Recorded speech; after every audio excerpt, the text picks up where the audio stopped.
જમીનો છે આપણા જોડે, જમીન છે, જમીનો આપણા જોડે છે આવો નહીં રી એટલે એટલે જ કહું છું અમારા એ બાજુ તો પેલું રિંગ રોડ બની ગયા તો ઘણી બધી જમીનો વેચી દીધી છે આપણા ઠાકોરોએ, પણ જમીન વેચી શું કરી ખબર છે?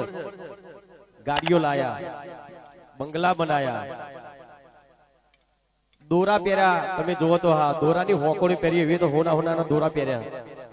પણ સુરેશભાઈ વરસ 2 વર્ષ થયો ને પછી ગાડીમાં છે ને ડીઝલ નખાવાના પૈસા નહીં રહ્યા. બોલો આવી હાલત આપણા ઠાકોર સમાજની થઈ છે. એવું નહીં કહેતો તમે દોરા ના પહેરો, દોરાઈ પહેરો, ગાડીઓ લાવો, બંગલાય બનાવો, પણ જમીન વેચી નહીં, જમીનો ખરીદો પછી જ આ ગીત આપણે ગઈ શકીએ. નહીં તો ભાઈ આપણા જમીન વેચી હોય ને 10-15 ભાઈબંધો ભેગા થયા હોય, પૈસા જોડતા આવ્યા હોય જમીનના, ત્યાર પછી પોટલીઓ પીધી હોય ને પછી કે જાગો જાગો ઠાકોર જાગો, એમ ના જગાય ભાઈ. જાગવા માટે આ બધું છોડવું પડે અને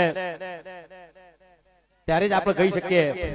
જયારે જમીનો ખરીદીને આપણે બંગલા બનાવીએ, ગાડીઓ લાવીએ અને ડોકમાં દોરા પહેરીએ ત્યારે આપણે કહી શકીએ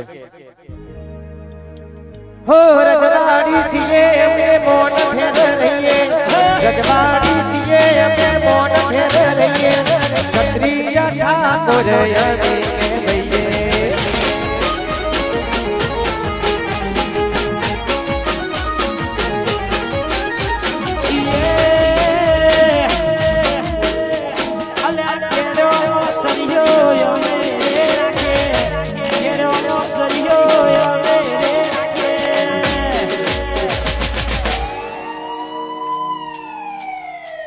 only for